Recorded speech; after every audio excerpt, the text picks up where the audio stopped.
नमस्कार साथियों, न्यूज़ दुनिया चैनल पर मैं नीरज शर्मा।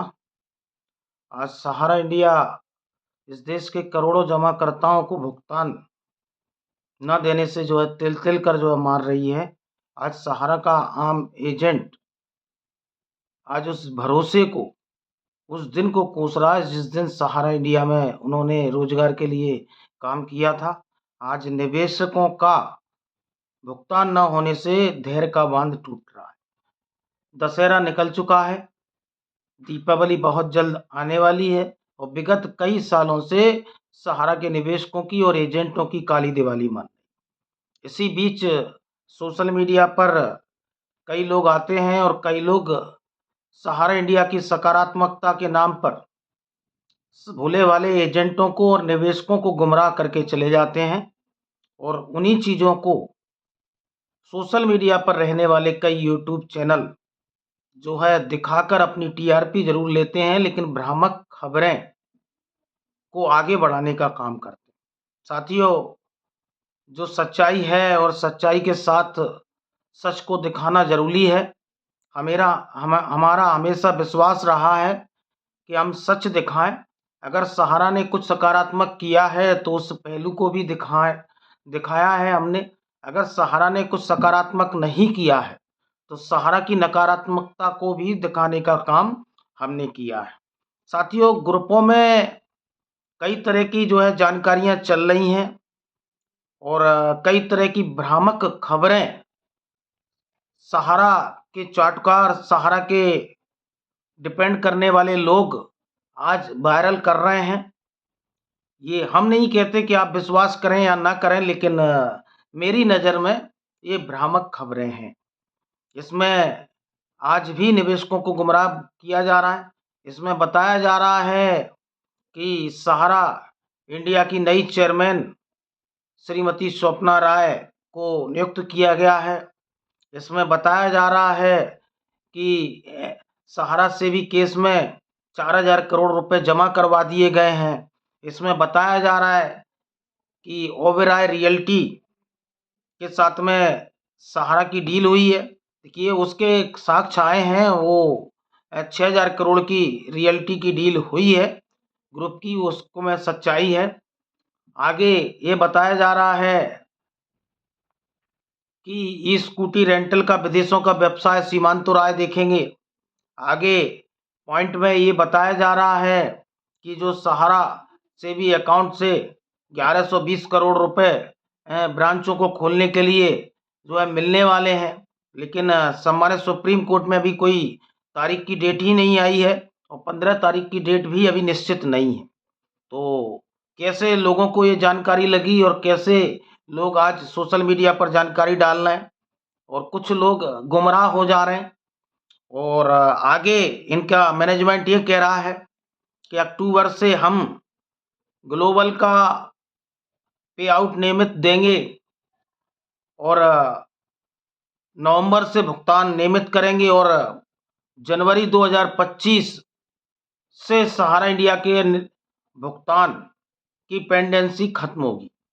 आज ये बताया जा रहा है कि 40,000 करोड़ रुपए सहारा सेवी अकाउंट से एवं अन्य चीज़ों से जो है सहारा को मिलेंगे, लेकिन ऐसी कई चीज़ें और एक इनका सॉफ्टवेयर है .52 जो मुख्यालय से जॉन ऑफिस तक अटैच रहता था, उसको ब्रांचों तक चालू किया जाएगा। लेकिन ये सभी चीज़ें जो दिखाई जा रही हैं, जो बताई जा रही हैं, ये अभी बहुत जल्दबाजी है। तो मैं कहना चाहता हूँ कि लोग जल्दी विश्वास कर लेते हैं और झूठ जल्दी बिक जाता है। सच को बिकने में और सच को समझने में काफ़ी देर लगती है। तो साथियों, जब तक सहारा मैनेजमेंट चेयरमैन कौन बना है उसके विधिवत प्रेस वार्ता करके और वीडियो के माध्यम से नहीं बताता, जब तक आप लोगों को किसी भी मैसेज या किसी भी जो है वीडियो पर जाने की ज़रूरत नहीं है। आप उन पर विश्वास करने की ज़रूरत नहीं है। 2021 में सुब्रत राय सहारा आए थे, उन्होंने इजराइल के सॉफ्टवेयर की बात की थी, उन्होंने 6 गुना पैसे की बात की थी और 14,700 करोड़ मुंबई जो के कोर्ट के आदेश के बाद मिलने वाला है, वो आज तक नहीं मिल पाया। ऐसी कई चीज़ें हैं जो सहारा से जुड़े लोग अच्छे दिनों के सपने दिखा रहे हैं और भ्रामक खबरें देश के निवेशकों तक पहुँचा रहे हैं। तो ऐसे लोगों से बचने की ज़रूरत है और अगर इसमें कुछ सच्चाई है तो सहारा प्रबंधन आगे आए और सहारा प्रबंधन निवेशकों को फेस करे। इसमें कई चीज़ें बताई गई कि अ, नई चेयरमैन स्वप्ना राय होंगी, पैरा बैंकिंग पे प्रभारी एनके पाल होंगे, लीगल की देखरेख का जिम्मा ओपी श्रीवास्तव जी को सौंपा गया है। इस तरह की कई भ्रामक खबरें आप लोगों तक परोसी जा रही हैं, तो इन भ्रामक खबरों से बचने की ज़रूरत है। जो सहारा का वास्तविक मैनेजमेंट है वो आगे आए और निवेशकों को बताए और जब तक मैनेजमेंट नहीं आता तो भ्रामक खबरों से गुमराह ना हो। न्यूज़ दुनिया ने हमेशा सकारात्मक खबरों को सच्चाई के साथ बताने का प्रयास किया है और हमेशा बताता रहा है और चाहे वो सहारा की तरफ से हो या फिर सहारा की जा रही धोखाधड़ियाँ हों। तो साथियों, जागरूक रहने की ज़रूरत है और जब तक आपके भुगतान की लड़ाई को ये लोग इस तरह के मैसेज करके हमेशा वायरल करके जो आपकी लड़ाई को कमज़ोर करने का प्रयास करते हैं, जिस तरह से पीआईएल में लोग आगे बढ़ रहे हैं। इसी तरह हमने जब लखनऊ में आंदोलन किया था अंतिम बार का, तो इन्होंने कहा था कि 7 दिन बाद आप लोगों का भुगतान चालू हो जाएगा, लेकिन आज तक वो भुगतान आप लोगों को नहीं मिल पाया। चाहे वो सहारा ग्लोबल का पे आउट हो, चाहे वो आपका क्या बोलते हैं, ई स्कूटी रेंटल का जो है पेमेंट हो, लेकिन नहीं मिल पाया। लेकिन हकीकत यही है कि जिन्होंने कानूनी कार्रवाइयों को किया है, उनका भुगतान मिला है। आपने देखा कि ग्वालियर में उपभोक्ता फोरम के आदेश में इजरा के बाद में वारंट निकलने के बाद में इनके डायरेक्टरों के खिलाफ क्यूसॉप का लाखों लाख रुपए का भुगतान जो है लगभग 60 से 70 लाख रुपए का भुगतान ग्वालियर में हुआ है और ये 2023 के बाद में और अभी अप्रैल तक 2024 मई तक जो है हुआ है। तो जहाँ कानूनी कार्रवाइयाँ हुई हैं, जहाँ कानूनी कार्रवाइयाँ बढ़ी हैं, उस जगह सहारा प्रबंधन ने भुगतान दिया है।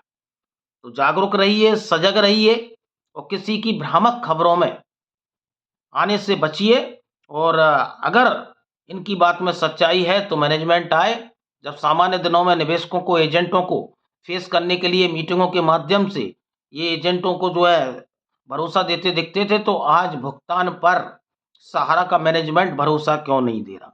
क्यों आज चुप्पी साधे हुए है? क्यों आज पर्दे के पीछे भागे भागा घूम रहा है? अगर फेस करना है और सच्चाई के साथ अगर बात रखना है तो सहारा का मैनेजमेंट आए कि कौन चेयरमैन है और सहारा आगे निवेशकों के लिए क्या करने वाली है।